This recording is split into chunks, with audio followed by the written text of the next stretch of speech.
Okay, Assalamualaikum warahmatullahi wabarakatuh. Okey, RBT 333. Okey, cikgu habis dah topik tajuk bahagian perniagaan tu, pemasaran tu. Cikgu ayat itu kita nak fokus kepada projek RBT dia. Ni projek RBT ni payah sebenarnya. Saya nak tengok dari WhatsApp ni. Jadi saya akan tunjuk briefing sikit hari ni.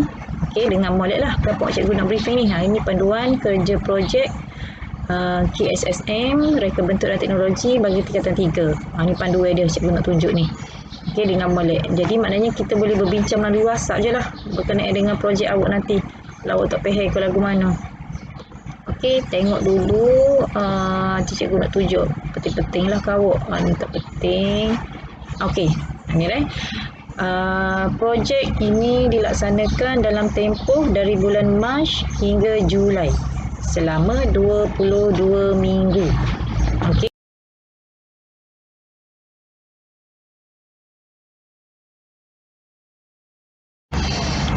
Okey, jumlah 22 minggu ni awak kena tulis dalam laporan awak nanti dalam bahagian penjadualan, tak silap saya. Tapi jangan risaulah, nanti saya akan peringat balik lah kita, sebab kita akan buat step by step kan. Okey, kemudian kita tengok pula peranan. Ini bukan peranan awak, ni ketua panitia. Okey, ini murid. Okey, murid mendapat taklimat tentang kerja projek. Okey, ni saya dah bagi taklimat ni tengah bui ni. Okey, kemudian memerihalkan produk yang hendak dihasilkan berdasarkan kajian keperluan pelanggan. Okey, kajian keperluan pelanggan dan projek beri awak belajar dah masa tingkatan 1. Okey, jadi masa tingkatan 1 ni, siapa yang tak ada nota tingkatan 1 minta tolong dalam cuti ni, Google dalam internet, kajian keperluan pelanggan tu lagu mana, projek brief tu lagu mana. Okey, sebab cikgu nak tunjuk dalam pelaku payah dah lah, kita tak bersemuka ni. Okey, kemudian memilih sekurang-kurangnya 2 aplikasi teknologi yang sesuai. Itu cikgu buat senarai dah deh. Ada reka bentuk fashion, makanan, pembuatan, mekanikal. Jadi awak kena pilih 2 sahaja sekurang-kurangnya. Nak lebih pada tu lagi bagus. Kemudian merancang konsep elemen, prinsip reka bentuk dalam bentuk lakaran. Awak kena rancanglah konsep dia, nak buat lagu mana, nak buat bola apu ke, nak buat beg ada tali ke, ada rambu-rambu ke, beg ada rapu pun boleh. 5 dengan prinsip ni awak kena tunjuk dalam bentuk lakaran. Awak belajar dah juga ni elemen dengan prinsip ni. Tak tahun saya sampai satu lagi. Tiga pun dah ulang balik. Kemudian menghasilkan lakaran produk yang hendak dihasilkan. Okey, sebelum awak buat produk tu, jangan gaduh beli. Awak buat dulu lakaran dulu. Kemudian awak sediakan jadual kerja. Dalam jadual kerja ni lah awak kena letak takdir 22 minggu tu. Okey, kemudian awak buat senarai bahan, peralatan dan juga bajet produk. Ini senarai bahan. Maknanya berdasarkan lakaran yang awak buat tu, awak dah nampak dah bertepat segi, lepas tu ada lapu, ada tayar. Kena buat senarai lah. Lepas tu agak harga dia berapa deh. Peralatan ni contoh nak beli gaji, nak beli tukur, nak beli paku, buat belakang. Ni jadi. Lepas tu awak kena buat produk mengikut jadual yang ditetapkan awak, sebab nanti dalam penjadualan tu awak buat dah.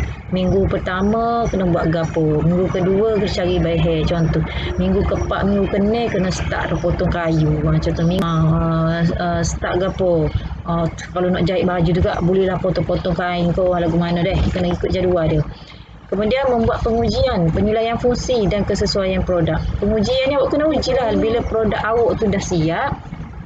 Awak kena ujilah jadi ke dok, lapu tu nyala ke dok. Kalau awak jahit beg tu soyok ke dok lepas pakai. Fungsi dia untuk boleh berfungsi ke dok untuk sipir baju. Kemudian membuat cadangan. Contohnya bila awak buat pengujian dah selesai semua, awak tahu dah kelemahan dia mana, awak kena buat cadangan, penambah baiknya. Ni semua kena masukkan dalam report deh. Kemudian last kali ni cikgu tak nipu cikgu ayat ni, membentuk laporan penghasilan produk secara individu, sebab makan individu produk sahaja cikgu benarkan awak buat berdua. Okey, laporan individu, pembentangan pun individu atas kreativiti masing-masing.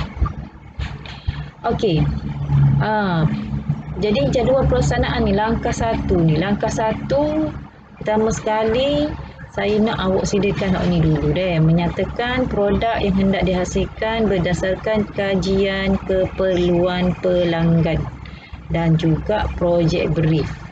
mengenal pasti keperluan pelanggan dan maklumat produk melalui kajian keperluan pelanggan, mengenal pasti jenis produk berdasarkan projek brief, mengadaptasi produk yang hendak dihasilkan dengan penyelesaian masalah secara inventif. Okey, buat lain ni cikgu tak cerita lagi, takut awak jadi pening. Okey, nanti dulu. Okey, ni dah cikgu tunjuk ni dulu dokumentasi. Ni apa perlu ada. Kulit hadapan yang using cikgu sedia, nanti cikgu print cover ni last sekali bila dah siap semua, cikgu bagi dekat awak. Awak cuma tulislah nama gapo, tajuk produk gapo deh, nama sekolah, nama calon tu. Okey, nanti awak tulis je. Okey, ni kandungan dalam report awak deh. Okey, ingat molek ni kandungnya ada pendahuluan. Pendahuluan tu ceritalah produk awak ni berkaitan gapo, deh fungsi dia gapo, secara keseluruhan lah produk tu. Tak payahlah cerita sosok giroyak produk ni kena gaji dulu, kena beli kayu, tak payah. Cerita secara ringkas saja pendahuluan ni. Kemudian penentuan gabungan teknologi. Awak guna teknologi ke apa? Reka bentuk makanan dan juga reka bentuk fashion. Contoh. Ya, cara awak tentukan. Dia adalah cara-cara nak tulis report tu nanti. Kita pergi step by step lah. Perancangan konsep. Contoh awak nak guna reka bentuk elektrik. Mana konsep elektrik tahu nak guna? Awak nak bubuh lampu. Nak tak mana lampu tu? Dekat belakang kau bau kau wayar dia tahu nak susuk mana, bateri tahu nak letak mana, switch nak letak mana. Kemudian lakaran akhir. Lakaran akhir ni lepas awak buat banyak-banyak lakaran idea tu, awak kena pilih saja. Tu ya, maknanya lakaran akhir ni dia kena sama dengan produk awak nak buat tu. Tak boleh beza, dia kena sama. Saiz pun kena sama. Tak boleh hentang kromo tu. Masa awal-awal buat lakaran ni pun banyak jenis ni. Nanti cikgu gilah, cikgu ayat-ayat selesai. Kemudian jadual kerja ni nanti 22 minggu, aktiviti apa awak kena buat, senarai kat aktiviti tu. Lepas tu awak tik dalam minggu ke berapa awak nak tanda. Pengurusan kewangan. Ni pasal bajet. Okey. Bajet awak kena senaraikan produk awak nak beli ke apa, jadi modal awak berapa. Kemudian kos lain-lain tu macam kos overhead awak, upah pekerja berapa, bil elektrik berapa. Lepas tu keuntungnya kita nak ambil biasa 100% lah. Contoh modal kita kalau RM10, kita akan jual RM20. Deh. Biasanya tu kita panggil pengurusan kewangan. Maknanya ada untung pun tak. Kalau jatuh ke rugi baik tak payah jual. Contoh gitu. Kemudian penghasilan produk. Okey, penghasilan produk ni lah barulah awak cari bahan. Awak buat senarai dah tadi, kena cari kayu, kena cari lampu, wayar, bateri semua. Okey, pakat dengan sains sekali lagi. Pergi beli kedai. Okey, lepas tu bolehlah dah start nak gaji kau, nak nuku kau, nak gam kau, nak jahit kau. Okey, kemudian pengujian dan penilaian. Siap produk ni awak test. Jadi keduk. Mungkin buat beg bubuh pensel sebatai soyok rambut. Ataupun zip tak jadi. Zip karak. Tak boleh lah. Kemudian barulah awak buat cadangan penambahbaikan. Cadangan penambahbaikan ni awak tak perlulah ubah balik produk awak. Contoh dah awak kata kayu, contohlah beg tu tak kukuh deh, tali tu mudah putus. Tak payahlah letak balik, buat balik. Sekurang-kurangnya awak letaklah situ, tukar bahan kain daripada tali beg tu kepada material yang lebih kukuh, bahan yang lebih kukuh. Tu dia je lah cadangan tu dalam laporan. Kemudian penutup. Penutup ni boleh royak lah kesimpulannya. Produk awak tu belum beri kemanfaat kau lagu mana kau, lepas tu ada kelemahan lagi kau, kelemahan tu harus diperbaiki dari segi gapo. Okey, lampiran ni untuk gambar-gambar Contoh kalau awak buat reka bentuk makanan, awak nak buat donat bentuk 3 segi.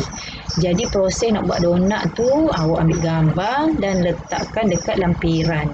Ataupun gambar awak pergi temu ramah pelanggan. Contoh awak nak kena sediakan jadual borang kajian pelanggan tu, awak kena cari pelanggan untuk isi borang tu. Memanglah kalau ikut ke awak nyaman-nyaman pun tak apa. Suruh sayang awak sebelah kau, suruh kakak awak isi ke, awak sendiri pun boleh isi. Cuma nak tunjuklah ada lampiran bukti yang awak ni pergi cari pelanggan. Okey, ni pembentangan ni tak apalah, nanti saya explain nanti dekat-dekat nak habis dah. Ni format penulisan untuk kalau awak nak buat guna komputer. Okey, nak guna komputer, saiz kertas adalah saiz A4. Okey, ni tak kira guna tangan kau, ditulis tangan kau ataupun komputer ke. Okey, ditulis tangan atau bertaip. Okey, saiz A4. Kalau sahih A4 awak bertaik, sahih huruf awak adalah 12 sahih huruf ni. Nanti dekat atas tu mereka suruh mentok say jenis lain-lain. Area ke komik sen kau tu tak say, tulisan kata-kata tu tak say. Biar tulisan ni mudah dibaca. Okey, penerangan grafik. Muka hadapan laporan mengikut format yang diberi. Ni nanti saya akan beri. Perlu dikokot dan tidak perlu ring binding. Perlu dikokot ni stapler je lah. Maknanya report awak ni. Sepatutnya tak ada tebal sangat ni. Kalau awak pandai buat ni tak ada potong-potong kau, tak membazir kertas ni sikit je lah. Jadi stapler, tak perlu binding, tak perlu beli kertas plastik kerah kau, tak payah. Okey, ni saya nak mudah ke hijau ni. Tidak perlu memasukkan senarai kandungan dalam laporan. Tak perlu buat mula-mula sekali kandungan pendahuluan tu. Contoh, borang kerja pelanggan muka surat berapa, tak payah. Okey, kita buat seringkas-ringkasnya lah. Tapi biar semua di note tu ada. Okey. Tu sahaja skor ni adalah lagu mana cikgu beri makan kau. Mengumpul maklumat. Awak kumpul maklumat daripada produk yang ada di pasaran tu. Saya tengoklah cara tulis penulis awak. Awak bertanya pada saya betul ke tak, cara awak buat dalam boleh kerja pelanggan, cara awak memahami kelemahan produk tu betul ke tak. Kalau tinggi, skor awak tinggilah awak boleh ni. Kalau sederhana pak, kalau rendah sekali kan maklumat pun tak betul. Padahal benda tu kita panggil bag, awak pergi panggil ke dia. Baju ke. Tak ada cara mengumpul maklumat. Okey, merancang. Merancang ni awak nak merancang ni, awak punya projek ni. Nak beli barang dulu ke? Ataupun tunggu-tunggu buat, ada suruh barang buat tunggu. Ataupun cari barang tak ikut list.